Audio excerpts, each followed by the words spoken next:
You're listening to Flying Casual, a Star Wars podcast. Here's your host, Michael Canterbury. Boy. No, they're not Sith plots, Holly. It's actually just what camera angle looks better on the dog. You know, I was trying to play it up like, it's just the normal. But Michael was like, live stream, 9:30, Chewie's camera angle is awful. I can't lie to these guys. There weren't any Sith plots. However, though, Windows, I mean, I'm used to streaming on my Mac, guys, but Windows seems to just, like, wipe everything clean when I come back to OBS. I don't know what's going on, but we fixed it. Just when I think, Holly, I bragged that we had so much time. Yeah. We watched the episode twice because it was literally 15 minutes long.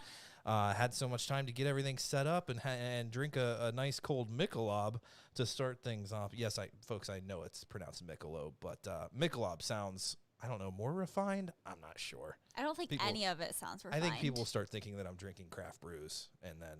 Maybe Michelob. There it is. Michelob.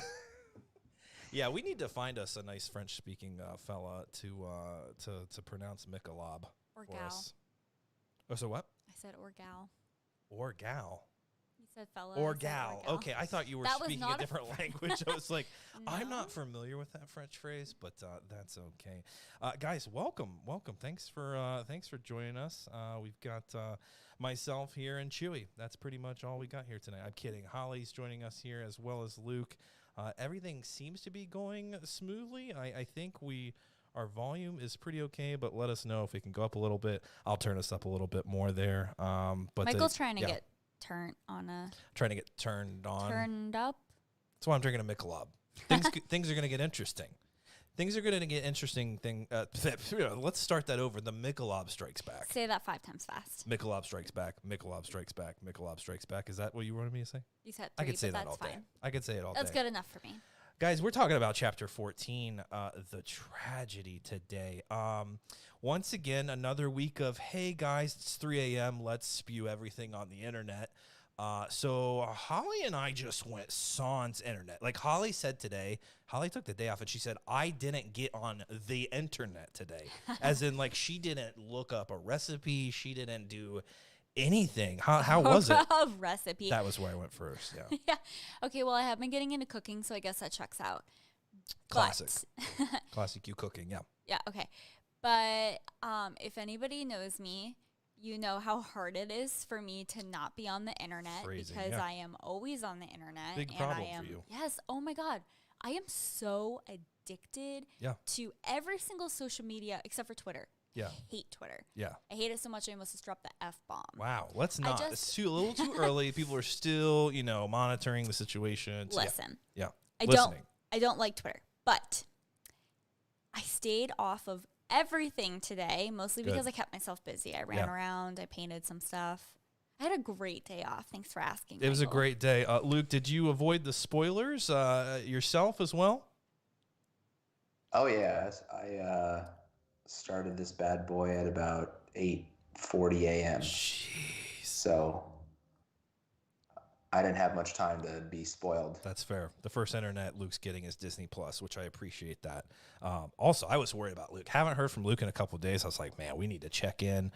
And it's just, things have just been crazy. The work's been crazy, but it's nice getting, a little treat every Friday here, guys. Just really digging into the Mandalorian. And the past few weeks just have been killing it. I'm going to say especially this week. Yeah. I'm going to come out hot and say this was a favorite of mine because it just, yes, there's high stakes, but it wasn't so deep in the lore. It was just a rockin' good time. A lot of violence, which is cool, but I mean, the stakes didn't feel that high. It didn't feel like I was expecting someone to show up. I don't know. I just all that went away when we started the episode. I was like, I don't expect anyone to show up. I'm just here for the party. Yeah, Holly. I think that changed for you halfway through the episode though, because did I say something? You did. Had no you idea? literally said, okay, who's gonna show up? Oh, I meant Jesus. I thought the Lord was going to come down and just smite everybody there besides Grogu on the rock. Nailed it. Yep. Nailed it. on the Seeing Rock. The Seeing Rock. There's something there. Is that what Ahsoka called it last episode? I don't remember. She did. Yeah, she did. So, Luke, I want to go to you because I don't know if I'm sensing some hesitancy on this episode, or maybe it's just because we haven't talked. What did you think of this one? I predicted this reaction, because I said last week that was probably my favorite episode of the series, and you were a little less pumped in that regard.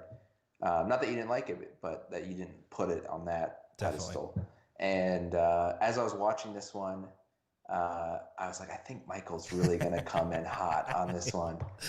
I just had that intuition. Absolutely. But no, this was like this was a 40-year long payoff for the cult of Boba Fett. Like, everyone loved him because of the aura and the look. Yeah. And Slave One is cool, but in the original trilogy, he doesn't do much at all. We get a little bit. Django does some pretty good stuff, good action in Attack of the Clones. And but this really was just like hail to Boba. Yeah, Django's introduction felt like that armor was too cool to not be redeemed. We're going to make him seem like he's kind of a BA. We're going to make him this really handsome guy in Tamura Morrison, and he's going to have a sick blaster, and he's going to fight Obi-Wan, and he's going to handle him.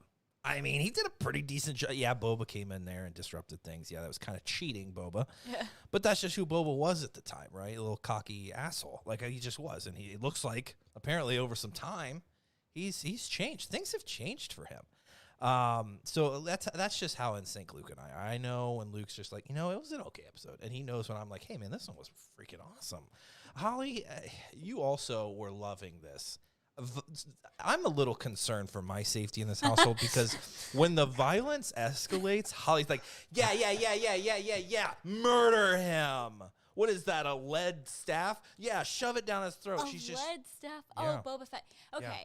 Maybe it's the Tudor era thing. You're just down for violence. Okay, listen. That's not true, always. No. Yeah. Occasionally, yes. But most of the time, no. Yeah. Okay. So so far, I've got you're a violent person. Done. No, put it in the books. I'm not a violent person. Okay. But I really did like this episode. I don't know if I could we watched it back to back, right? Well, that's because you only needed 5 minutes to do it. Well, so, yeah, we had so much time. But I just I don't know what it was about this episode. I just really enjoyed it. First of all, I see all these people, oh my God, Boba Fett was such a badass. Yeah.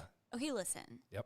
I knew that. Yeah. I knew that 12 years ago. Oh, yeah. I have had the Boba Fettuccine handle for literally every social media that I've ever had since high school. Yeah, lots of fettuccine. Oh my God, I love pasta, and Boba Fett's so cool. Okay, but that's for real. Yeah. And everyone used to make fun of me. They would say, why? What's so cool about Boba Fett? Yeah. There was a lot of other things they were making fun of Holly for, but Boba Fett was one of them, I feel like Boba Fett was, the main thing. Really? I didn't feel What a blessed childhood you had. That's the only thing you were getting made fun of? Wow, that must be nice. People didn't really make fun of me. Oh, wow, that's cool. Hey, ladies and gentlemen, one of the cool kids here we have joining us on the show. Yes. Thank you so much. You've been loved your entire life. I don't know. I just thought this was awesome. It looked like Tamura Morrison did a lot of his own stunts. Yes. If that is incorrect, then someone can let me know. But I just thought that was pretty cool. And you know how you can tell that? Because it was him in the shot? Well, they either did that or they matched that little beard dad gut up perfectly with a stunt double. Dad bod. I'll tell you now right here, guys. I can't move the camera, but I stand a chance in showbiz. I don't know if I can move like that guy anymore. I got bad catcher's knees. But, hey, you stand a chance. I thought that was awesome. He was bursting out of that armor a little bit, but I was down. And you know what? Why shouldn't he wear it? I think he did a lot of his stunts. Yeah. And I do really appreciate, obviously we haven't gotten any backstory on Boba Fett, and honestly, I don't know if we will. Yeah. But I kind of appreciate seeing that shift because we know that he's been through some shit. Yeah. And I don't know. It seems like he has a little bit more honor now, and he's a little bit more patient. He's still just as angry. as he was, he just has been able to reflect a little bit more. So we talked about this several weeks ago, right? We get the introduction of Boba, and we're like, he definitely wants the armor back. Like, we know he's tracking him. He wants that armor back for sure. But, like, are we really going to have another villain coming after Din and the child? There was talk. I don't remember who kind of started that conversation. What if Boba Fett ends up being a good guy? What if Boba Fett down in that Sarlacc pit was just melting, quite literally just melting for, well, I don't know, a couple months, couple years, and had some time to reflect? And maybe, I don't know, because in the comic books, with Boba Fett are just a few years apart from where we are now, and he was kind of still a dick back then, very selfish. I don't think I've ever read any of the comic books of Boba Fett. Well, take little Boba Fett from the Clone Wars and age him, 10 or so years, and that's who you expect. Okay, yeah, but he has a reason to be like, honestly. Oh, absolutely. I can't Come on. blame Let's him in the Clone Wars. Yeah. When that little man child was acting that way, because I mean, I wouldn't trust anyone, and I would be angry. Everything that you knew got ripped away from you. Yeah. So, like, the fact that even 25 years later, he's able to, like, come back around and be like, we made a deal. Yeah. My end hasn't been completed yet. I'm going to make sure this child gets returned safely to you. It definitely taps into that kind of foundling information that we were introduced to here. There's been years of debate. Is Boba Fett or Jango Fett actually true Mandalorians? And for what we know of Mandalore now and the foundlings, yes, kind of. But Luke, we're sitting here on this blessed Jedi rock. It looks a little bit like Stonehenge. I saw this sunken kind of pond, almost looked like the temple that Luke was in The Last Jedi when he's talking about Sheev Palpatine. And I was like, holy shit, maybe this is where Luke shows up and he just beams down or something happens. But the moment just kind of taken away, you see Slave One fly. I mean, how did you respond to that? Were you just like, that's Boba? Or is it someone got Slave One? But how did you react? It was, oh, bleep, Slave One. That was definitely my reaction. I said aloud to my dog sitting next to me. Yeah, it was just like this, like you said, this episode didn't waste any time. I didn't think I had no idea what to expect going into this episode for the first time in a while. But I didn't expect us to get to Tython immediately. It was just like, bam, we're going to Tython. Absolutely. After that touching little moment, which I think we've glossed over a little bit, the moment where they're in the cockpit for that, opening, which in so much of season 1 was like a little fighting vignette most of the time, that little, cold open. But I think a lot of this season has been more, that space has been used for the father-son type relationship that Mando and Grogu have. And he had this touching moment between the two of them, which I have a question about, we'll get to later. But I was amazed that we got to Tython. I already got on the Seeing Stone, and that something actually happened. Yeah. I was expecting it to almost be a bit of a letdown. Yep. And they were kind of hinting at that first when he's just sitting there and trying to get the butterfly, which is a great, just building that up for a minute. And then for it to go into like portal mode or whatever was going on there, and for him to be locked in for a bit, I was like, oh, right. Are we going to see what he's connecting with or who he's connecting with? But obviously we didn't quite get that payoff. So I think that's, obviously going to come a couple episodes down the road. But like, this season has seemed to spend less time going off in different directions than season 1 did. It's been more of like, let's just go. So that's been cool to see. But I want to ask you two what you thought of that opening scene. I was a little surprised when he got upset at Grogu, and I'm not quite sure what he was upset about. I can't figure it out. I wonder what your interpretations are. Yeah. Did he feel like Grogu wasn't in control because when he took the ball, it was like bam, it was like zoom. Did he want it to be more of like a gradual, gentle pull of the ball, and is that why he was upset? Yeah. Or why did he snap I at Grogu in missed that that moment? because I thought he was just like overly excited. Holly, how did you take that? I didn't. I guess I didn't catch it much. I took him as being upset because he told Grogu, he's like, no, I'm not angry with you. But I took it as, he's still not sure how the Force works. It's like a totally foreign concept to him. And so I think it's very scary for him. And I think part of him is still in denial that this is something that Grogu has. This is an ability or, something that he's in tune with that he can utilize and call upon. Because I think that he's still a little bit scared about what Ahsoka said, about the dark side and what happens to Jedi when they go down that dark path with all the fear. And I think that's kind of in the back of his mind. Yeah. So I think that every time Grogu is going to really like use the Force, I think it startles him right now. I don't know. That's just how I kind of took that. He's to me. So now that we're talking about that, because I kind of missed that. I just kind of thought he was like excited that he actually did it. But now that you guys are saying that, and I watched it that second time, you're right. And it's almost he's learning the lesson that Master Yoda taught us in The Last Jedi, that we are what they grow beyond. And I think in a very simple understanding here with Din, and he really doesn't know about the Force, and that oh my God, this little guy who has been so helpless very quickly is now, doing things that I couldn't possibly imagine. And I think you're right, Holly, in that it's a little scary. And no, he didn't listen to me. I said, take it easy. You're going to do it exactly like, Ahsoka did, and you're not listening. That's scary.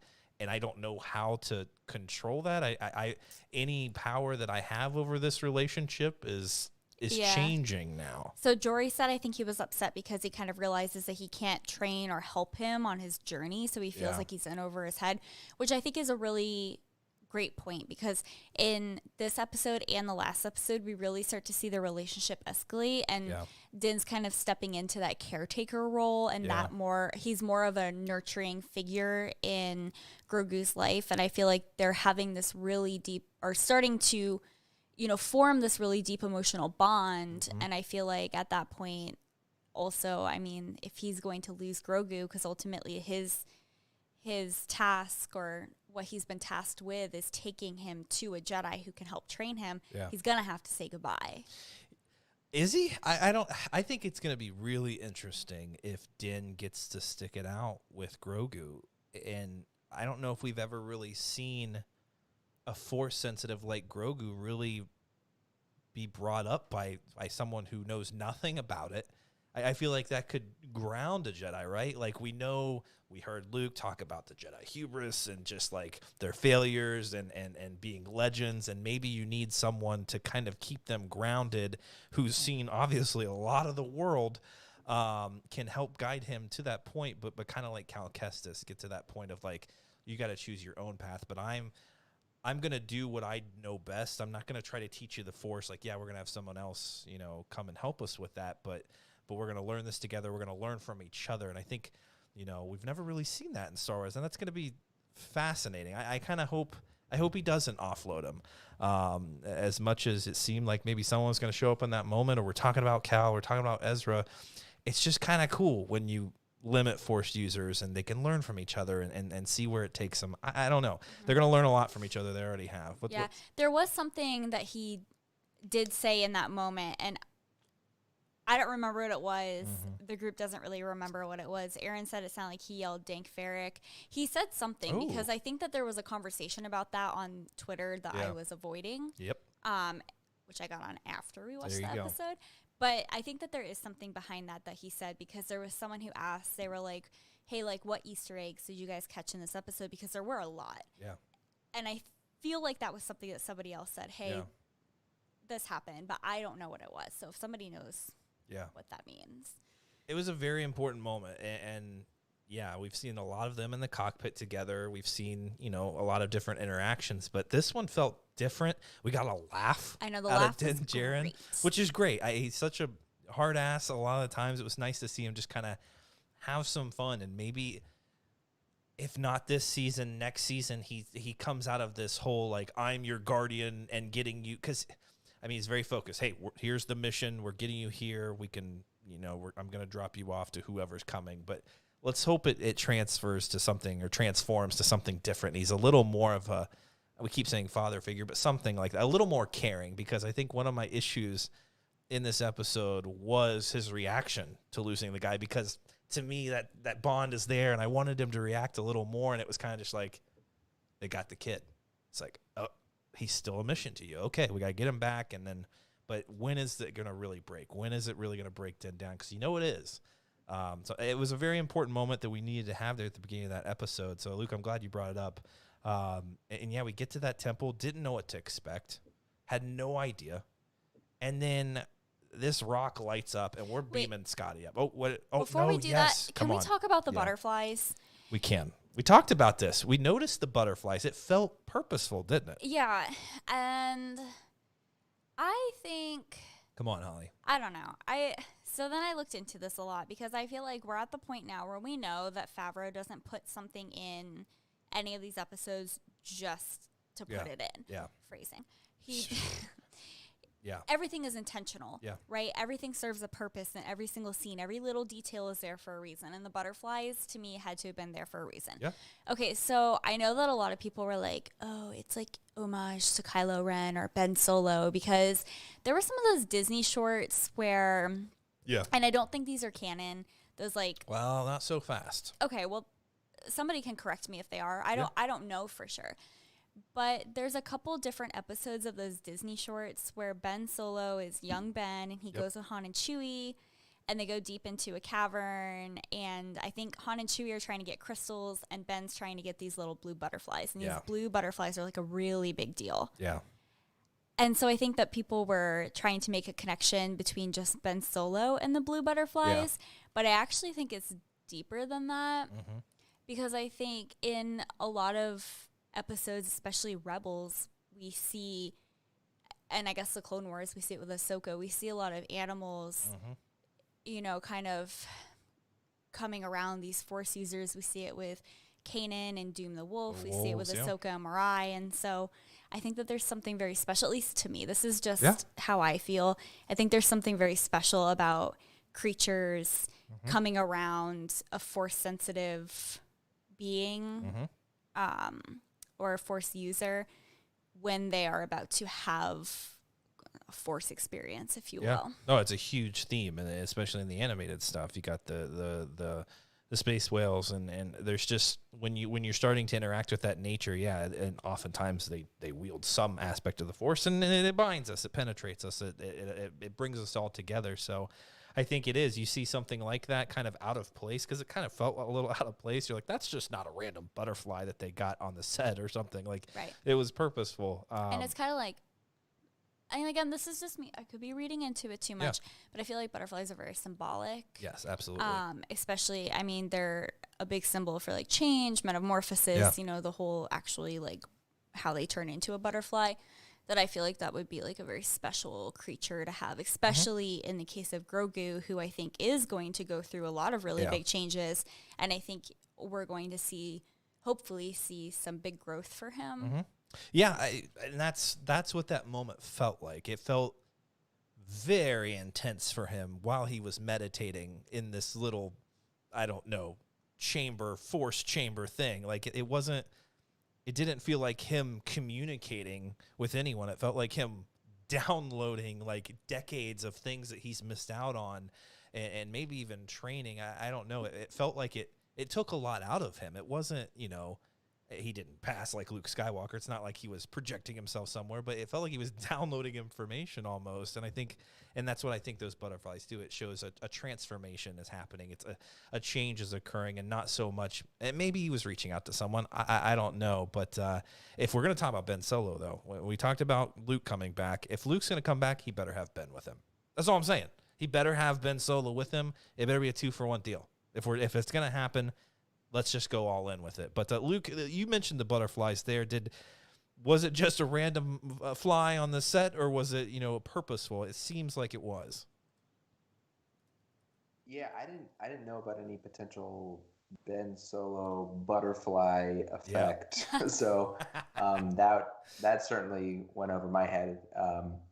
I thought it was more of just like the classic sort of example of a kid who's disinterested in what their parent is trying to get them to do, like a kid playing outfield in a baseball game, and they're picking the dandelion flowers out of the ground instead of paying attention to the game. The ball flies near them and they miss it. I know that sort of thing is what I was getting. Just like the innocence and the distractedness of Grogu when Mando wants him to dial in to the Seeing Stone and tap into the Force and like let's get this taken care of.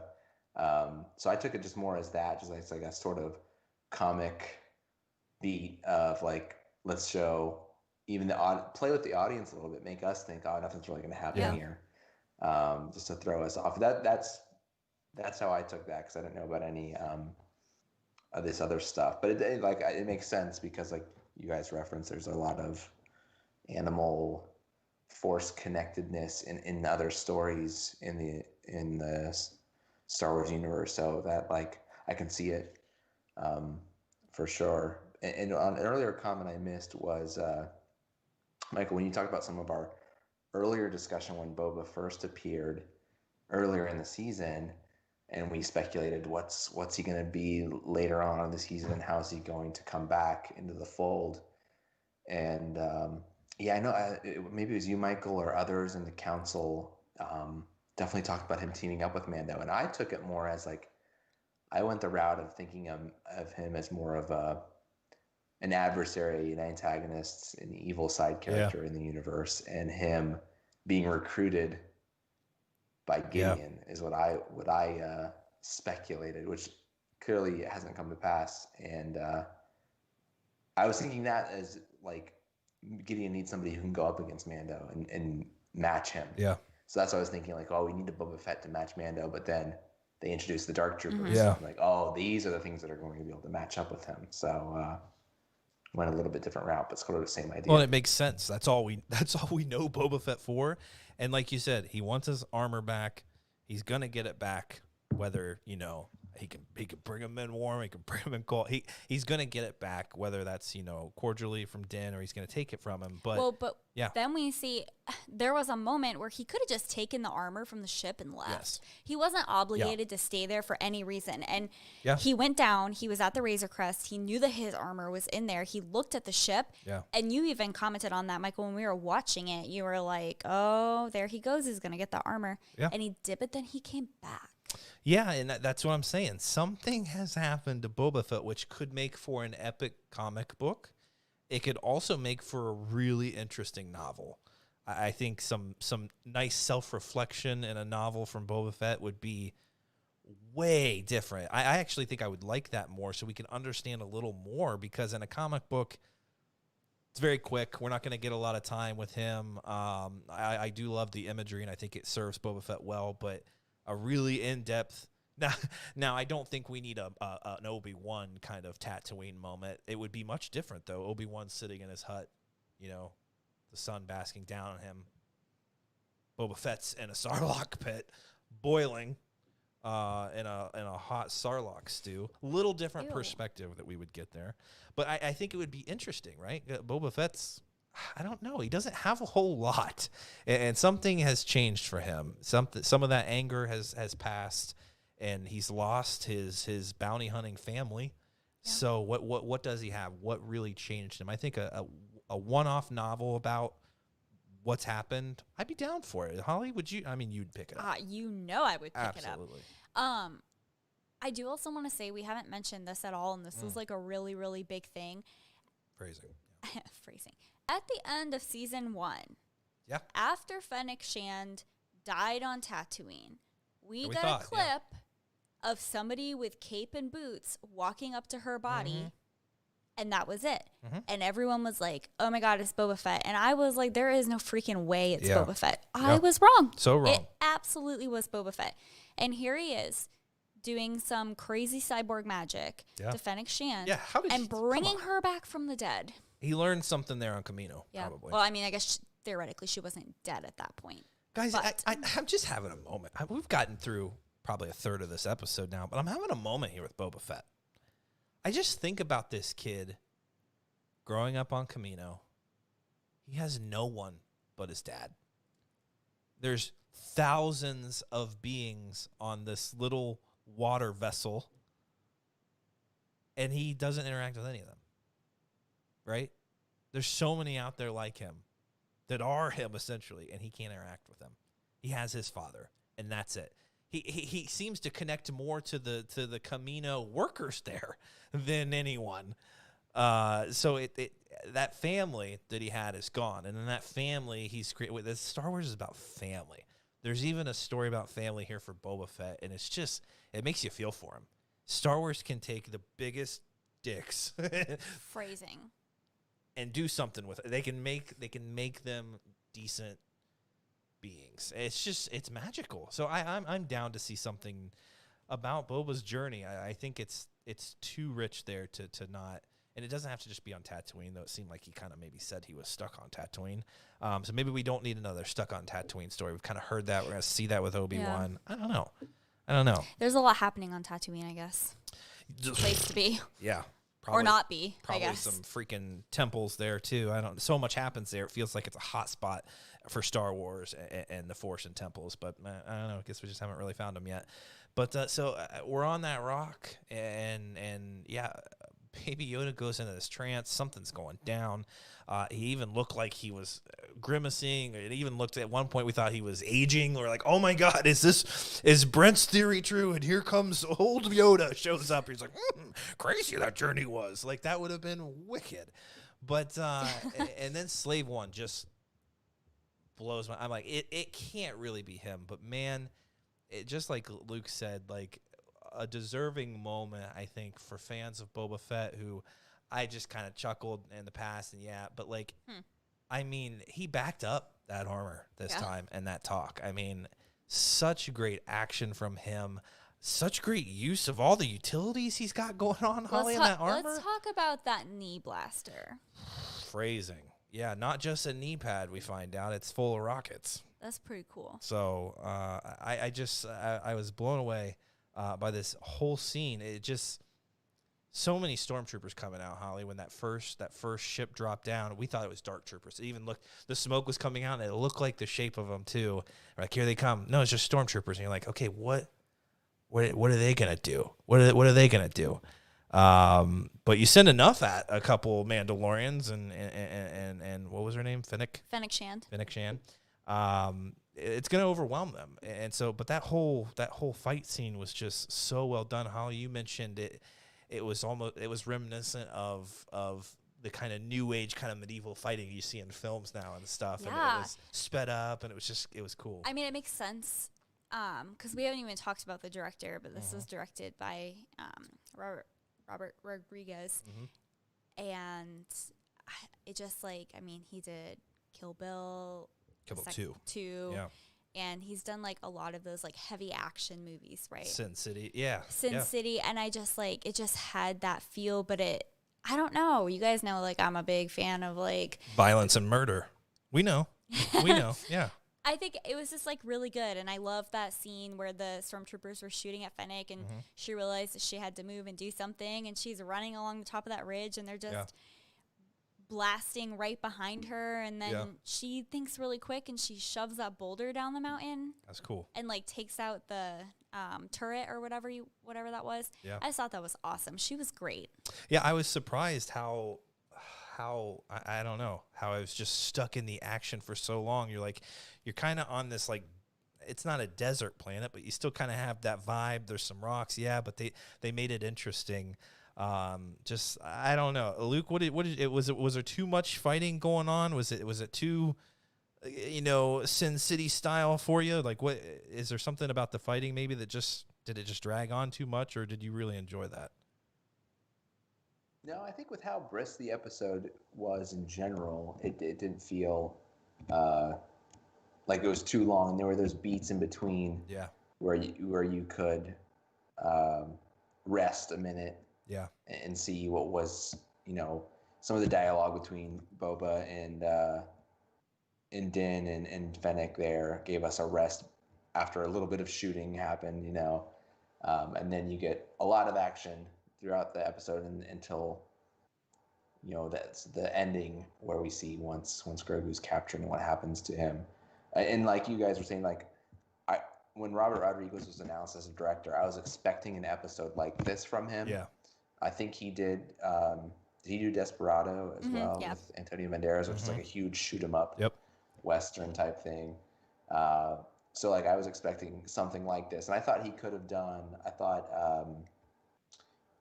episode 4 would have been a fitting one for him as well, which Carl Weathers ended up directing. A lot of action with the siege of the Imperial base. So yeah, like an episode in that vein, I was definitely expecting from Robert Rodriguez. So this fit really well with that, and most melee combat that we've ever seen in Star Wars is Jedi. Jedi are the ones who fight without blasters and things, but to see just the raw power that Boba Fett probably honed once he lost the armor and had to kind of develop new skills outside of the armor, and just the way he unleashed and utilizing the gaffy stick of the Tusken Raiders. And that's why, going back to like, why is he helping Din, and why did he not just take the armor and run sort of conversation you guys were starting. He, I think, did some observing of the Mandalorian from afar.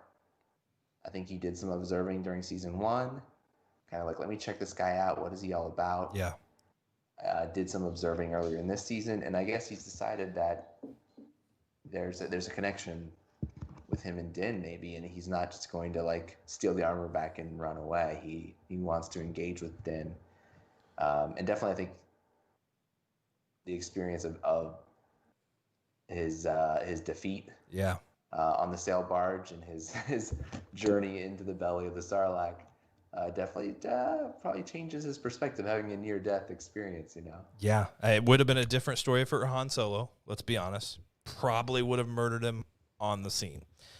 But I think, Luke, you're absolutely right, because we saw the feat of Boba, right? When Fennec was there, presumably dead. We now know that was him, and he wasn't just tracking that specific armor right when Din had it. I'm sure just like Din's out looking for armor too. Whenever he finds, he's like, yeah, this is precious. And he sticks out like a sore thumb, like we've talked about in the past. So obviously Boba's probably hearing this information too. Someone, hey, yeah, there's some Mando armor here. Okay, I'm going to go check that out. And it's Din. Yeah. Okay, he's got this child with him. He seems to be doing the right thing in these moments. Yeah, maybe.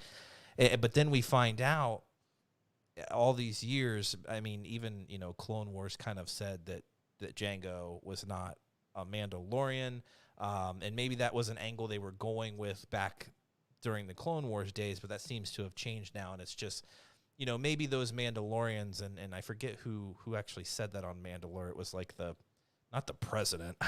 He says some other chancellor or something there on Mandalore. He specifically, the prime minister, specifically saying, Jango isn't a Mandalorian, but now it seems like maybe he meant like not a true Mandalorian, or what he saw, what a true Mandalorian was. Maybe it was just the poor Mandos who don't have the right armor, or who aren't cultured, but that's information that was passed down to Din, who himself is not, if you want to speak of true Mandalorians. Din considers himself a Mandalorian, right? He does, yeah. So he's saying that Jango Fett was a Mandalorian. So there's some weirdness going on with what information is correct, or who's reliable to get that information from, because I was thinking earlier, like, don't forget where Din came from. Not always the most honest group of people, I think. So I mean, there could be some misinformation to kind of change the narrative for them a little bit, but I think there's a big question going on in the chat right now about why didn't Boba Fett just take that armor from Cobb Vanth? But I don't know. I don't know. I don't have an answer for that. There was no but. I truly don't know. Well, that's Cobb Vanth was doing the right. He mentioned him by name, so he's obviously been watching for a while that situation for a while. But he saw Cobb Vanth. That's what I'm saying. Something's. It's not just as simple. You could easily just say, he's been tracking the Mandalorian. He's been tracking Din. He knows this foundling story about his father, and this Mando never takes his helmet off. He seems to handle himself in a very similar way. I'm not going to harm him, whatever. But there's something else that's happened to Boba Fett that he has allowed Cobb Vanth to wear this armor. He could have very easily taken out Cobb Vanth and faced no resistance from anyone, but he seemed to be doing something good for this community. So I'm going to let that go. I'm making I survived a Sarlacc pit. I got time. Maybe he's immortal now. I don't know. Maybe that's something the saliva of a Sarlacc does. I have no idea. If you survive, you just gain immortality. Maybe that's the ultimate test. Maybe the Sarlacc is really a Bindu. Hey, I heard the You're welcome. Bindu. I heard that the Sarlacc is going to get really trendy soon, so there will probably be a line. Phrasing. Was that a sexual reference? I guess one of the Sarlaccs got blown up, so who? Phrasing again. Who knows? Yeah, phrasing again there. Yeah, I don't know. There's something deeper there. That's what I'm saying. There's something deeper there with Boba Fett when you look back on what we know in The Mandalorian now, and I think he could have just said, yeah, that other guy who had my armor back in that town. No, he said Cobb Vanth. He's probably been hanging around the town for a while, and I mean Cobb Vanth wouldn't know him from Moses. Like, so another biblical reference there for you, Holly. Thank you. You're welcome. So yeah, I think it's a fascinating question, and it's so funny too. We were talking about that fight scene with Boba Fett, and it was so epic. They made a point to have Tamura Morrison without the armor doing really amazing things, almost just to validate. Yeah, you all thought he was a little pansy in that armor, and he just kind of nodded, and he had cool gadgets, and they didn't do shit. Well, that guy was a freaking killer underneath, and you could take the armor off, and he'd still whoop your ass. Also, yeah, let's talk about how it's been 25 years since he's had the armor on, and he used it. Oh, God, beer in the eye. I hope that's recorded. I thought you were just crying tears of Michelob. Michelob tears. Michelob's, so emotional. That was crazy. That's never happened. It must be that yeah, go ahead, sorry. That light beer coming back at you. Well, what were the beers that they had the thing that you could pop on the back of the tab that would it helped it funnel out better? Maybe that's what they're missing here. Excuse me? I think that was a Coors thing though. I'm not sure. Sorry. Anyway, it's been so long since he's had this armor on, and as soon as he put it on, it's like he never lost it. Oh, I know. Yeah, right. It's just like riding a bike for him. Yeah. Yeah. He knew his way around it. He remembered exactly where. And when he showed Din at the end and he pulled up what did he call it? It was almost like his family tree, right? Of the armor, I think. Something like that, wasn't it, Luke? What was chain code? Chain code, yeah. Yeah, the chain codes were referenced in season 1 with the bounty pucks and everything, too. So, yeah, chain code, it's like it's a social security number of the galaxy or something. Yeah. So here's something. Is there something else here? As much as we've kind of explained Boba, wanting to do right by the Mando here in Din, could there be something else there? Finnick definitely was kind of hesitant. She's like, God damn it, I owe Boba. Boba owes this guy. Yeah, I'm on board, I guess. But could he want to just know more about the foundlings and learn more about this history? What is there something else there, or is this Boba Fett's a good guy now? Holly? I'm sorry, I can't get past you saying... The beer in the eye? No, the Fennec saying I'm bored, I guess. I don't know. That was just really Wait, funny. I said I'm bored, I guess? Isn't Am I drunk? What you said? No, I don't remember that. Okay. It might be the Michelob in the eye. Maybe that's like a direct, Yeah, no, go ahead. I think alcohol to the eyeball, I think it gets to your blood a lot quicker. Yeah. Oh, okay. Can you repeat the question? Oh, I don't really remember. Luke, maybe you got an answer. Well, I got something for you. I think this is a really deep analysis we can do on Boba Fett. It makes this character, which was cool and has such a following from his cool factor, it gives him all these new layers. Yeah. And I think I referenced him from the shot we saw in episode 1. I got a real Dances with Wolves vibe from him. He's this guy who sort of relates to a different culture to sort of rediscover himself. Yeah. And I think that's hinted at by the fact that he has the gaffy stick from the Tusken Raiders. I think when he managed to crawl out of the Sarlacc pit, he must have had a lot of reflecting to do. Maybe he was I've been working for these gangsters and Imperials, and look where it got me. And maybe I need to take a different path, and I need to discover my warrior heritage a bit more. And he maybe connected with the Tuscans, took his time. Maybe he knew where the armor was for a while, but felt like, I haven't earned it back. That's yet. right. I don't deserve it right now. So let me go on this journey. Let me figure out what my purpose is, what I should do. Let me reconnect with, my father's ways before he just became a bounty hunter for criminals and so on. Because they mentioned like Django fought in the Mandalorian Civil Wars. I think this hints so much at, like, you both touched on it, like the disagreement and the constant battle of what it means to be Mandalorian that's happening in universe amongst those people. They're constantly fighting about what it even means to be them, and there's this split in the culture. So all that stuff is just like took this cool design, which, by the way, Boba Fett's first appearance was the holiday special in '79. Amen. And I would argue that cartoon was the best Boba Fett action we got until now. Preach. The best action figure, too, back in the day. A little rocket you could pop off, it could shoot. Yeah. And so just like, it's amazing to me to start with that. Just, he looks cool and he looks menacing, and look, he has gadgets, and that's fun. To now, given what we saw his background in the prequels and in Clone Wars, and to now, it's there's so much more there, and that we can discuss, latch onto, learn from. We can, and it makes me happy that we didn't get a Boba Fett standalone, because there's a story there's something there, but when you put it in the context of what we know now in this show and what the idea of a Mandalorian is, and what that planet and those people have gone through, and how many different ideals there are about what it is to be a man, it fits so much better in this story, and not just Boba Fett coming back and like what's he. There's so much more depth to it. Holly, you would have been, salivating for a Boba Fett show. But are you liking that?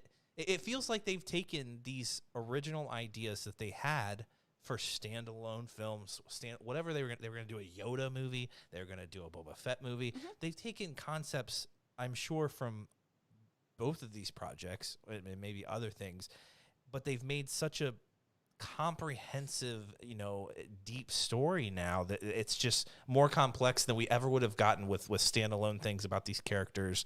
It would have been cool if Boba Fett survived, in the expanded universe, but he just gets back into the crime world. Yeah. But I like what Luke's saying. He's stripped down to nothing. Yeah. His dad served some bad people. Where to get him? Headless. Where did it get Django? In a Sarlacc pit. Yeah. Yeah. I think that there are a lot of layers to Boba Fett, but well, yeah, we know that because he survived a Sarlacc pit. He's peeled a lot of layers off there. That's and gross. The armor. Yeah, you're right. But so, I think in the beginning, I think in season 1, I know we talked about this a lot, and it was kind of hard to see how Boba Fett would have any role in this kind of a show. But I think that the way that they're writing it kind of makes sense because, like you said, Boba Fett's kind of stripped down to nothing. He didn't have his armor. This was a good way for him to come into the show, get his armor, then get some help tracking down the child again, who he has lost.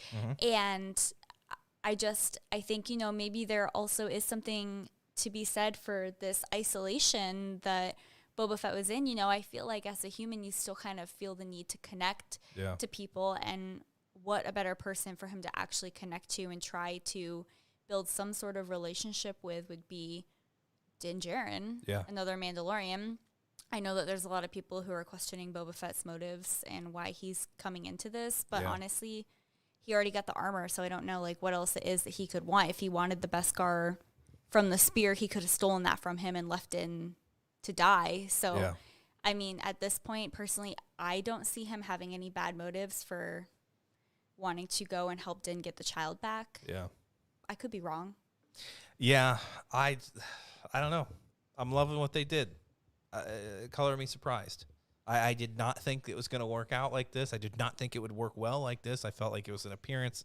He gets the armor back. Oh, it's cool. Like, he looks really badass, and he's out. But man, they've just changing Django's backstory.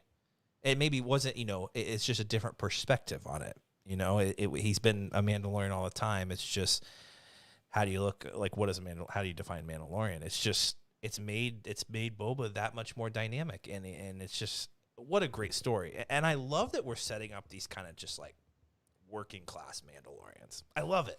They don't come from some fancy house, ruler. I love it because the Clone Wars have just made Mandalore out to be just like these, these rich houses just battling out for power. And it's like, what about these foundlings? These guys who just, they don't know what the past, the true past of Mandalore is. They're trying to find their own way. I think it's awesome, and maybe they will rule Mandalore. Who knows? How is Boba Fett going to react to seeing the Darksaber? That's going to be crazy. What if he's the true Mandalore? I mean, it's bananas. Yeah. It's bananas. Well, the Darksaber leads us to sort of the two big things of the episode we haven't talked about yet. One, the destruction of the Razor Crest, and then two, Grogu's capture and little chat with Moff Gideon. I thought the Razor Crest destruction was probably the biggest, tragedy revelation in this show, because we're not getting that thing fixed anymore. No. Let's go. Well, it's shocking. Let's go. It's shocking because people love that ship so much, and they just they recently released that Hasbro really expensive replica of the ship that's sized to the action figures.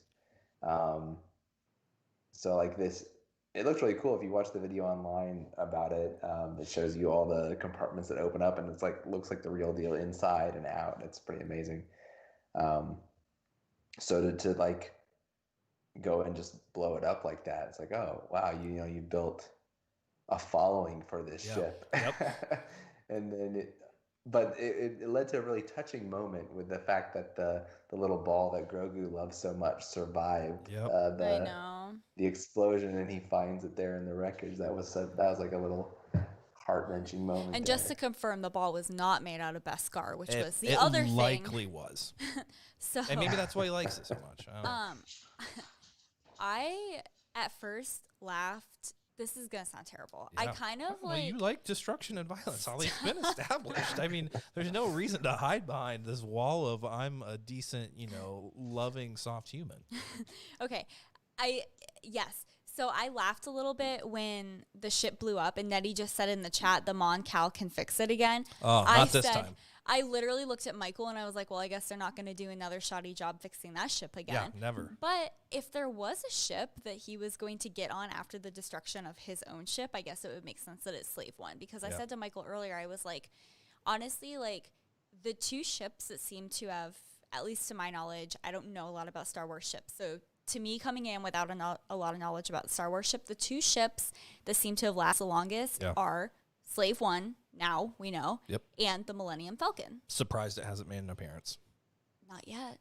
It will. But I just feel like if there's going to be a ship that would be reliable for him to get on, I guess it would be the Slave One now. Yeah. I actually, when you guys were talking about the Razor Crest, I had an awesome idea for the Star Wars Photoshop guy on Instagram. He does all these Photoshops of like new Star Wars Lego sets, and it could just be the Razor Crest, and it's just a pile of dirt. You're welcome. A pile of Legos. Yeah, Lego dirt. You know what I'm saying? Like that's it. That's the joke. So yeah, you're welcome, Star Wars Photoshop. But it just I've given the Razor Crest a lot of grief and all the pit stops we've made. But it's about time that hunk of junk has been destroyed, so we can get to our mission and get something reliable. Why don't you want something reliable? But you need to be able to afford it. Well, I guess you better get that asset Wait back. a second. After I started reading Lost Stars last night. Let's go. And right off the bat, the first thing that you have to understand is that not everybody in the galaxy can afford a ship. They can't. No. So I would imagine that a reliable ship would be even more expensive. Yeah. Scotty said the beam that takes out the Razor Crest reminds me of Captain Marvel coming into the atmosphere. The way the lighting was shot was amazing. I agree. There's definitely some Marvel feel to the hand-to-hand had more of a kind of, these kind of shoot 'em up, shows and movies we've talked about, and kind of a Sin City kind of, I don't know, Kill Bill vibe. But man, those flight scenes, like Scotty mentioned, that beam coming down. For a second, I was like, God, not another Death Star.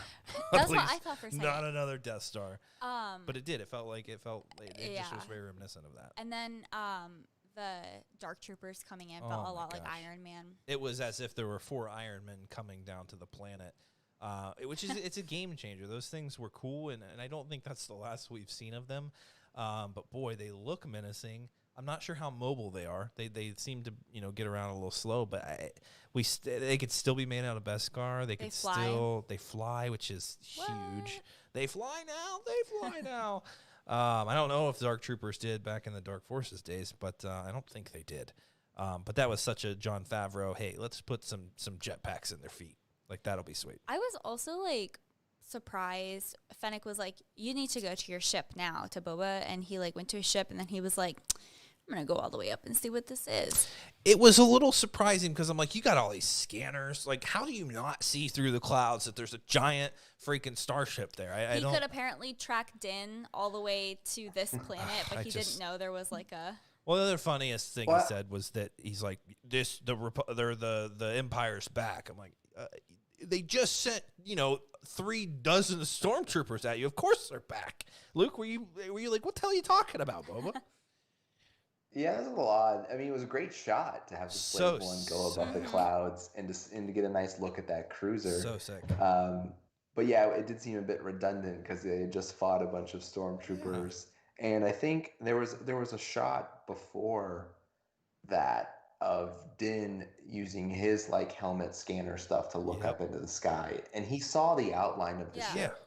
I believe that was before, so it's like, yeah, they already know that. Yeah. But I think it wasn't about the revelation. It was about, let's make this look cool. Let's see some more of the Slave One flying, and let's get this nice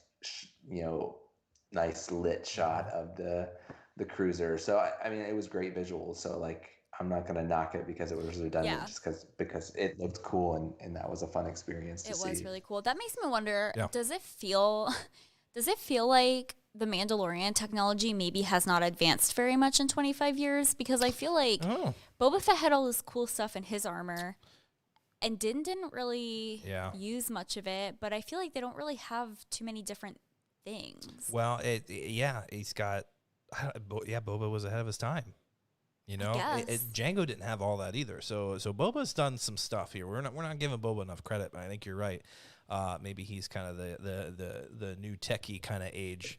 But yeah, it was kind of silly, but he did say so himself. He's like, Fennec, no, I'm looking at this thing with my own eyes. It's like, maybe he didn't trust the technology. He needed to confirm the Empire's back. Yeah, we just killed 36 troopers, but maybe they're just kind of doing their own thing. No, they sent Dark Troopers down. Obviously, it's a freaking starship up there for the Empire, but he also mentioned, no, I'm not. This isn't a spice high or something. He said something like that. I'm like, cool. So Mando's been down that road. Spice high. Yeah. You know what else was kind of weird? We did detox there in the Sarlacc pit, Holly. A shaman. Remember last time you were like, well, he found one in the Sarlacc. Yeah, that's what I'm saying. He needed a young priest and an old priest down there. Hey, you know what? He had to get the toxins out. You got to go to the sauna or the Sarlacc pit. Nothing will sober you up faster than being literally dissolved alive. Sweat it out. So I feel like the Dark Troopers were kind of like, they look super badass and they looked extremely intimidating, but he set 4 of them down just to pick the child up off the rock that nobody else was on. Yeah. And then they went back up. They're like, that felt kind of anticlimactic for me. Well, I mean, but hey, they're, it's high tech. You can't risk loot. Probably only got a limited amount of those. Probably not getting any more of them. At least until maybe we get the baby. Michael thought maybe they were made out of Beskar. I think that would be a nice little, hey, Beskar is pretty prevalent nowadays. What's going to happen now? So let's melt that down and make some troopers out of it. I don't think that's too far-fetched. But yeah, I don't know. Just a nice menacing factor there. He'd already known that there's 3 people down there, and we got them all distracted with the stormtroopers. Let's send a few down there, low profile, in case anything goes wrong. Also, like, why didn't Din use his Rising Phoenix to go up to the top of the mountain faster to get the child? I don't know, Holly. That's a great question. Speaking of jetpacks, we're talking about jetpack, right? Yeah. Boba's got to get that thing looked at. Okay, because it worked well now. Boba, remember what happened decades ago. That thing failed you, man. So never again, he said. Never again. But he looked to run that jetpack pretty easily. But you're right, Holly. I don't know. But look, we missed the cool scene of the entire episode, which was the Mando flying with Baby Yoda. He said, we're going to have to go with the windows down. And then little Baby Yoda's ears are just flying back. Get him some goggles. Yeah. Oh, my God, Holly. Why don't you write the freaking episode? Yes. Next time, he's going to have to get it. Well, next time, if we ever get the baby back. If he's not dead. Okay, somebody else in the chat said that. I think it was Rob. He was like, Grogu's going to die. Excuse Rob's making Transformers connections. me. So, who knows? I don't know. But, so yeah, I mean, and I don't know if we were that surprised, that Baby Yoda's getting taken. It seems, especially with the opening scene, that something bad was going to happen. It's called the tragedy. Holly's like, maybe he witnesses Order 66 there in that thing. Makes a lot of sense. Yeah, I thought that the tragedy was going to be the unveiling of what actually happened during Order 66 to Din. Yeah. And I felt like that would have been an actual, what happened in this episode was a tragedy, but I felt like the tragedy could have been something that had already taken place, which from Din's point of view now would have been what happened to the Jedi during Order 66, and he would have been able to see it through Grogu's eyes at the temple, and that's what I wanted to have happen in this episode. Can I add on to your theory there? He witnesses Order 66, but he sees Anakin slaying all these younglings. And then he says, that's a Jedi doing that? This little guy can't join them. Pulls him out of there. Says, never will I let him train with a Jedi. Because he remembers what Ahsoka would have been said. Epic. Yeah, that nice lady said that this is what happens. That nice lady. There was a bunch of things he said this episode where it's just, the Mando's just a good old-fashioned guy. He's just like, the nice lady this. Let's throw the ball. Let's play some catch. Let's throw around a little bit. I'm loving this kind of new face that we're getting with the Mandalorian, a little softer side, but not his actual face, because he won't take off his helmet. Not yet. Well, he already has. Holly forgot about that episode. Maybe she had one too many, margaritas that night. I don't remember, but he did take the helmet off at one point. I mean, for like a very brief moment. Yeah, you're right. But maybe we'll go helmetless for a You while. don't see his face in that scene, though. Do we? Holly. There it is again, guys. I can't make this stuff up. She was drunk or something happened that night.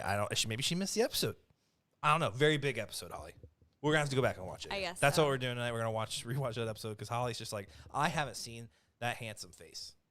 Well, he didn't look his best, but he was dying. Oh, I guess not. Spoiler alert. I'm like, in case you didn't finish the season now. I'm not sure if you actually saw it or not, so I won't spoil too much. But can we talk about, am I the only one? Baby Yoda, Grogu, I'm sorry, Grogu, not Grogu, Grogu is snatched. Shot up like freaking Iron Man and his friends. And he's like, they got the kid.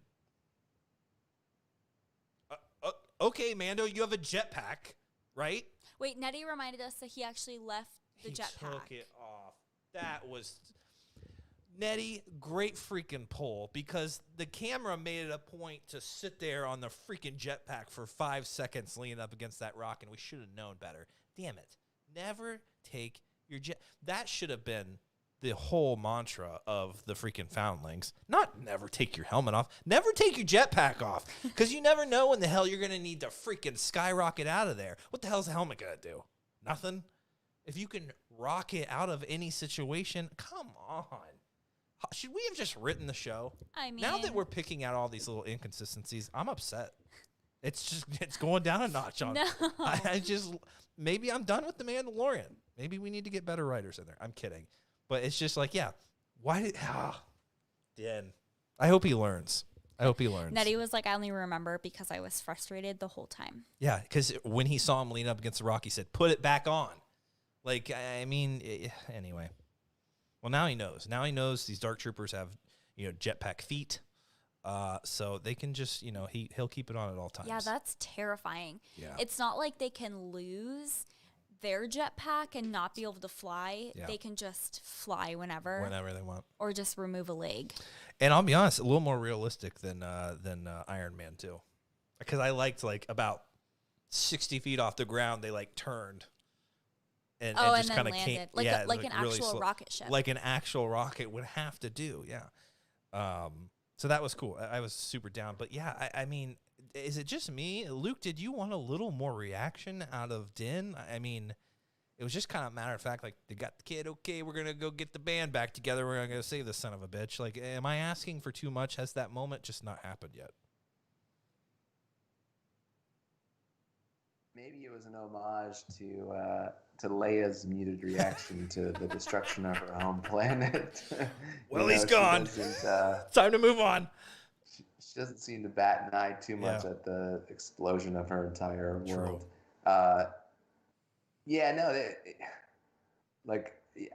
Dropping to his knees. I could have fit there maybe a little bit. But we've never, I guess he always plays it cool. That's his MO. We don't usually see him get too worked up. He's very even keeled. Yeah. So, and this has happened before. Yeah. He, stormtroopers got a hold of Grogu last season. So this isn't the first time. So I think he thinks let's just stay calm and figure out how to get him back. That's what, that's what the way he operates. That's what the dad did in Taken, right? I mean, Liam Neeson's just sitting there. He's on the phone with his daughter. She's getting kidnapped. He's like, need you to be calm. Give me a couple hours. And I'll come to the rest of the season is just going to be like the movie Taken. I don't know. I guess he's like, never saw it. No, I didn't. But that's okay. I only saw it. Doesn't matter. Not a Taken podcast. No, it's not a Taken 2 podcast. Although not I guess a Taken 3 podcast. Technically now, because the child has been taken, it could be a Taken podcast. But he sent the hologram. He's like, I will find you and I will kill you. But Luke's right. I mean, also there are some people that are just like that. Like my dad. Yeah. My dad is one of those people. Oh, absolutely. You could be kidnapped and he'd be like, well, what are we getting for dinner? I guess I'll take care of that later. That's not what I mean. My dad just like everything is just like always on one level. Like he's very absolutely. So I mean, I guess it is possible that Din is just that kind of person too. Well, and I was having a moment. I was like, I needed a little more from him in that moment. A nice tear out of the helmet would have been cool. But you, Holly, like you said, in the past couple episodes, he's gone through a lot. And not even just the past couple episodes, but this episode alone. We go to this new temple. He's already freaked out because his feelings about what's going to happen to this child. Is he going to be able to find someone to train him? Then he's going to have to say goodbye. And what's going to happen to him? He can't help him, like Jory said earlier. Plus, then they get there, and then he meets Boba Fett, and he learns it's Jango Fett's son, and he knows who Jango Fett was. And then he has to give him the armor, and then all these stormtroopers come in, and they keep coming. There's this big battle, and I feel like he's been trying to get the child out of this trance. He just I feel like he can't catch a break, and there's so much happening so fast that would be really overwhelming, and some people just shut down. Well, and it's like fight, flight, or freeze. Yeah, absolutely. It just, and you could tell that at the beginning of the episode, like he just kept repeating himself, like this is the right thing. He's just like convincing himself it's the right thing that I'm taking you here. The kid ain't paying attention to what the hell he's saying. He's playing with this little ball thing. He's just like, this is the right thing. They can train you. He's just saying all these things to reassure himself.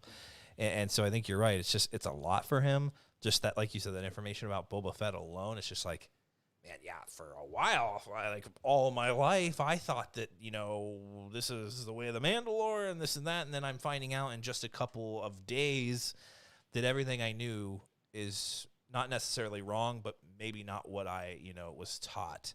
Or maybe some things have been, withheld from my understanding. So I think you're right. I'll give him some slack. But next time I need a little more emotion. I just need that fatherly look. Bond. If your child is kidnapped by the Empire 3 times, it's time to strap that guy to you or something. Something's up. Get on the rock with him. Like maybe we need the front baby backpacks. Luke, you know what I'm talking about? This front that baby ain't going anywhere. He's strapped in there. Get on the rock with him, and maybe he would have learned. Those are the best things. baby carriers to have. I think so. Not the leashes. No. Luke, have you ever guys had the leashes? It's like it's got the cool animal backpack on the kid, but then there's a leash attached to him like an animal. I've thought about it, but haven't leashed the kids yet. I've got dog leashes if necessary. I wouldn't bat an eyelash at that because it's like with this little guy, tether him to something. We saw Ben Solo get tethered to the freaking Millennium Falcon, Holly, in that Star Wars short with the roly-polies. That's true. So we're tethering people to things, tethering humans to things. So. I think that his dad just tied him up, which is really terrible. It's kind of messed up. Canon. Okay, wait. Not a great father. We knew that. No, he's tying him to the freaking ship. We know that's a likely thing. You can have a dad like Han, or you can have a dad like Din. Not two great, not great examples. But. Din's probably the best one that we've seen. Is he? Yeah, at least he cares. He tries.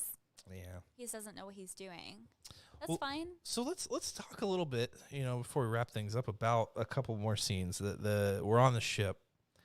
And man, remind me of the actor's name that plays Moff Gideon. Giancarlo Esposito. Yeah. Man, I was picking up just some Breaking Bad vibes in this menacing, just like there's times where he could turn it on. Oh yeah. He's the manager of the chicken place, and then he's a murderous son of a bitch. It's terrifying. He's so good. Such a good villain. Such a good villain. And so he's talking to this baby like, oh, yeah, that's great, but you get a little sleepy. I was just like, oh, shit. It's going down. But it was just, Holly mentioned a good thing. Not a good thing, but a really interesting take on that scene with Grogu in this detention facility, throwing these stormtroopers around. And the stormtrooper comes in, he's like, I'm going to stun him. Give him a bit.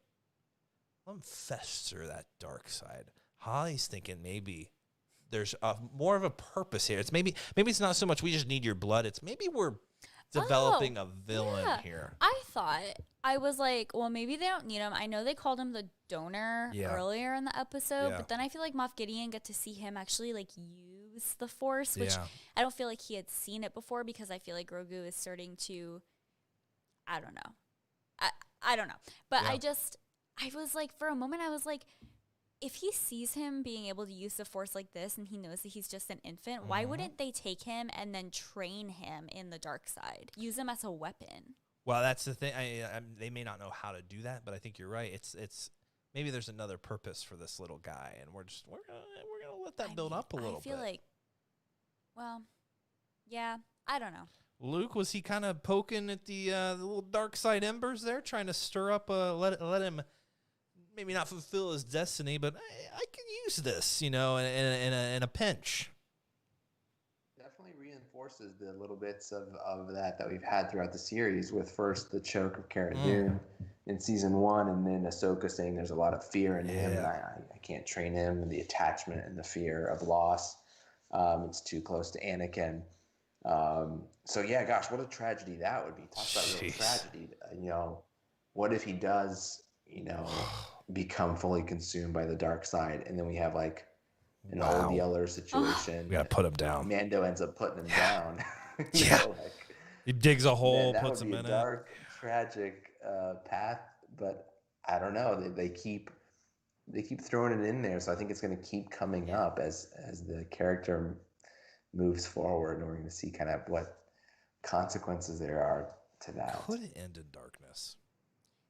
I mean, it's gonna something's going to have to happen. Does it? I don't know. Ultimate sacrifice? I picture an ultimate sacrifice ending for Grogu. I really do. I mean, it's going to have to be something. He definitely didn't speak to Rey at the end of The Rise of Skywalker.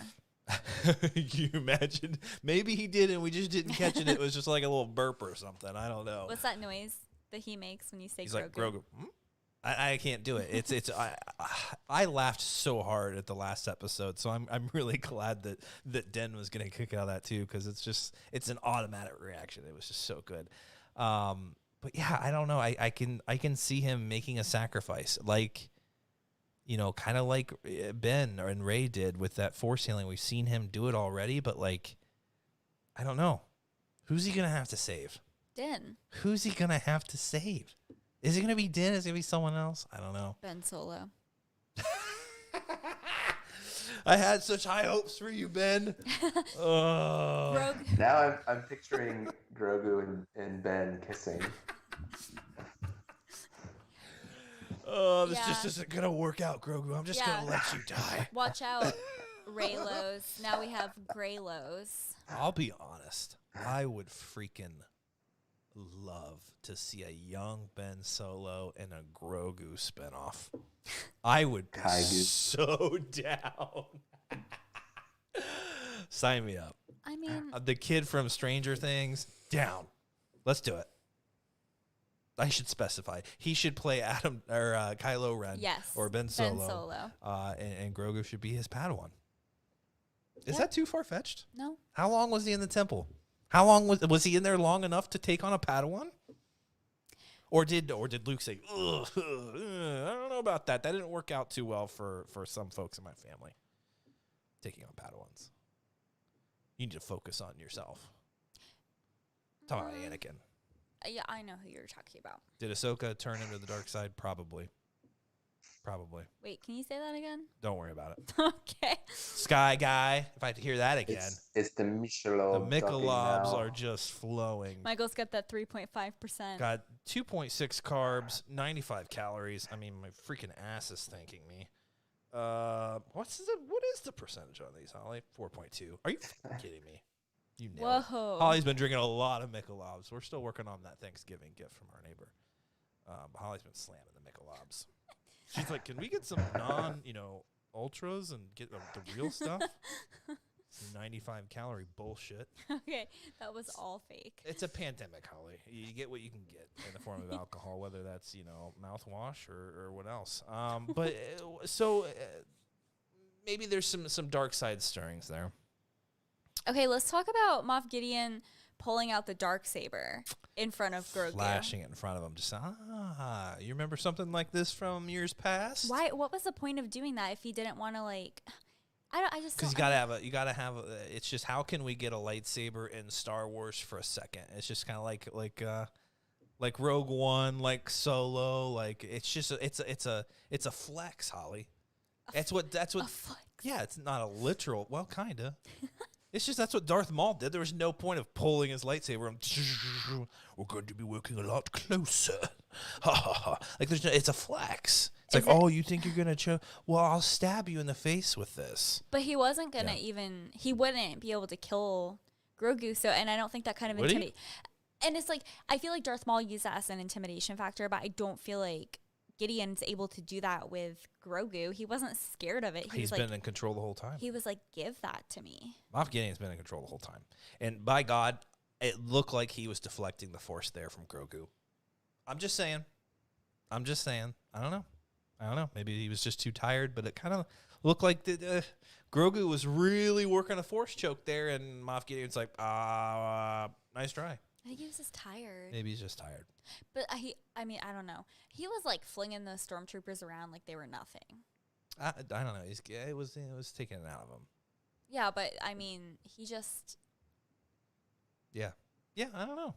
It's we'll see how his force and powers progress. But Luke, I want to ask you just really quickly, what did Grogu see on that rock? I mean, what? Did he call out to someone, or is this a learning experience? Like, what is this? Something happened for sure.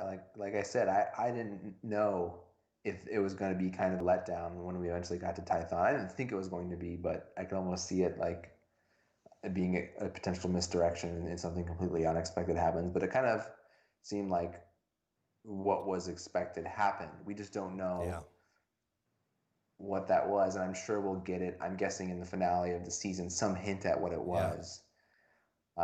He connected with someone or something. Maybe he connected with somebody who's already one with the Force. You know. Boy. Qui-Gon. Yeah, maybe he connects with a Qui-Gon, or Yoda, or Anakin.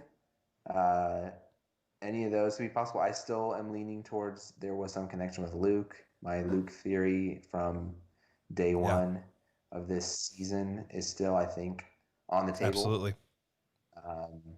So I think I think it's like 51% chance Luke and 49% chance one of those other, one with the Force Jedi at this point. And I'm excited to see just 2 weeks now until the season finale, and I think we'll get at least some hint at what that was. Holly, any thoughts about the Blu-ray shield? I do. I have some thoughts. Yeah. So I'm going to stick with my Order 66 idea here, but I think that he had some sort of vision, again, of what happened during Order 66, but I think that he saw some of the Jedi who were able to survive, and so I think that he knows where those Jedi are. I don't know that he was able to reach out to one of them. Probably based on what Ahsoka kind of alluded to, I'm sure that there was a Jedi who felt him reaching into the Force. I don't know that somebody reached back, though. Yeah. But I think that he was able to see some of the survivors from Order 66, and I think maybe that's going to be a big turning point for him. I think it's going to make him not feel so alone because he knows there are other Jedi and there are other Force users out there who remember what happened. Yeah. Is someone going to answer the call? Or is he gonna have to figure this out on his own? I don't know. It just, boy, I love how much this feels like Fallen Order. Yeah. I love it so freaking much. That whole rock scene and the glowing there on the rock was just, it felt so much like Fallen Order. Because let's be Temples and the use of the blue light. It just, the blue light's a good one.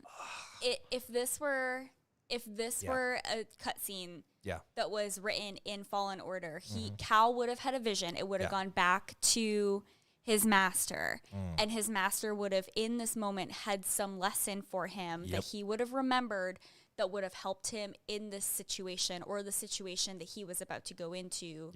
Being captured by Moff Gideon. I specifically think of Cal in that temple. I think he touches something he does takes him to that moment with his master. And it's the lesson of he keeps on thinking his master did something bad or he's trying to kill him, and really it is just a lesson. It's what he needs to move on from everything that's been holding him back. And that, I think Din's going to help in that journey, but someone else is going to give him a nudge and say, you got to let go of that. You got to let go, not necessarily of those attachments, but it's holding you back. It's preventing you from really moving on and becoming what you're meant to be. Does the group have anything specific? I want to know what people think. Yeah. Are they looking into the freaking portal? Is Ezra Bridger looking back? No. And saying, holy shnikes, there's another one. I'm about to pull this guy out of the situation. And Ahsoka says, no, you can't do that. No, Jory said the Luke theory is definitely still on the table. Aaron said, I'm surprised we got that this episode, everything going on with the temple and all that. And Jory said, I agree. I predicted all this to happen minus the Boba part, but I thought it would be in the finale. Yeah. Which kind of leads me to question I feel like we have been having these huge revelations, especially the past few episodes. I feel like there's been big characters coming in. We're learning all this information. Yeah. So I feel like, is the season finale going to have a big bombshell, or did we already get that? Or is it going to bomb? We have no idea. No, you're right. It was very surprising. This felt like it was supposed to be the finale, but we got to get that baby back now. Well, Wes said, final shot of the season is Sebastian Stan as Luke Skywalker showing up to Tython looking for Grogu, and no one is there. God. He just looks into the distance and the credit rolls. I would actually like to see Black Boots walking onto that rock area, and you just see one black glove. But not with a cape, because then people would be like, oh, it's Boba Fett again, even though he's with Din Djarin. No, I think if we're going to do Luke, I would love for it to be kind of like they did with Boba Fett, and you're just like, shit, are those Luke's black boots? Is that his black glove? Or is it, someone else that wears black gloves? Like the rest of the galaxy. I think that would be cool. Yeah, maybe he's tracking. Everyone's tracking everyone. But we also forgot to talk about the most important part of this episode. I know there were a lot of important parts. Bill Burr is back, bitches.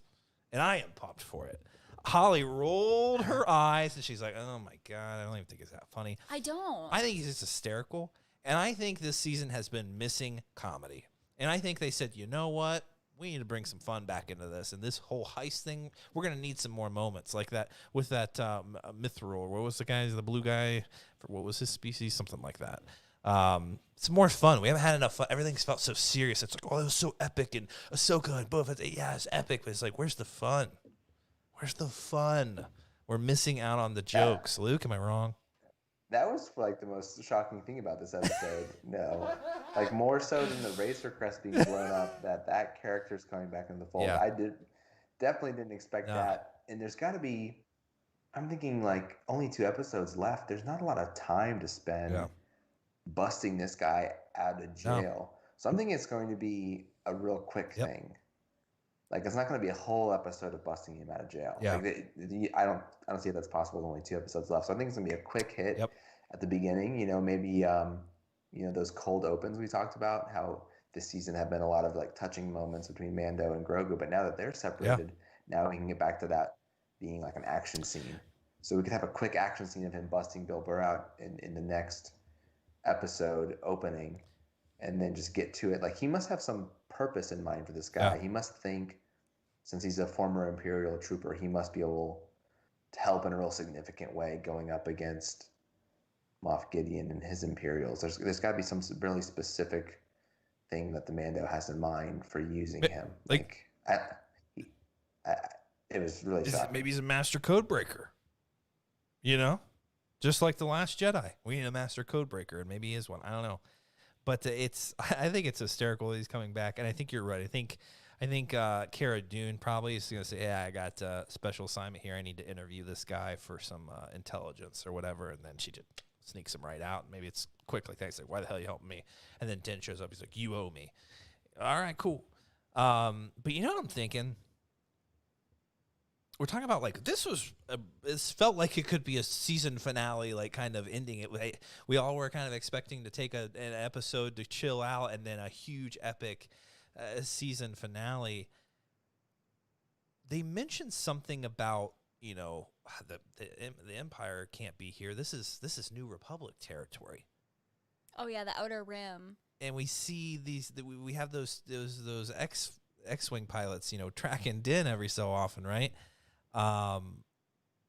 Maybe there's a big confrontation that they're in the middle of. You know how Star Wars has these big battles, like you got Hoth going on, and then we have these little tiny moments with our main characters. I feel like it could be a big moment of Empire, New Republic, like you're in our territory, and there's this epic battle going on. You got the Dark Troopers, you got all this cool stuff happening, but there's a smaller little battle going on with Moff Gideon, maybe bo-katan.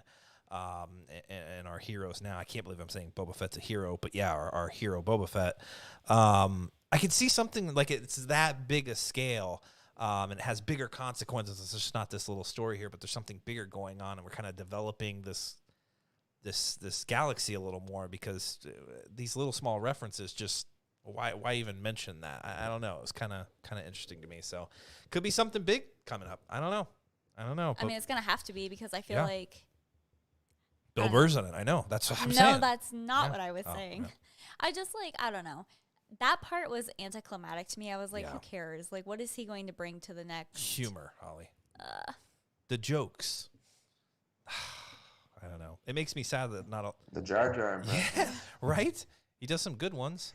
It just makes me sad that not a lot of people like that Prison Break episode. That's one of my favorite Mandalorian episodes. I freaking loved it.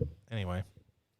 That's okay. To each their own, Michael. To each their own. Holly, anything else in the chat going on? Anything else specifically we need to address? Or did we nail it? Someone going to crack open another Michelob for me if we're going to go any longer. Sorry, guys. There was a lot going on in the chat. And Holly I had got invested in the conversation. I did, yeah. And I'm so sorry.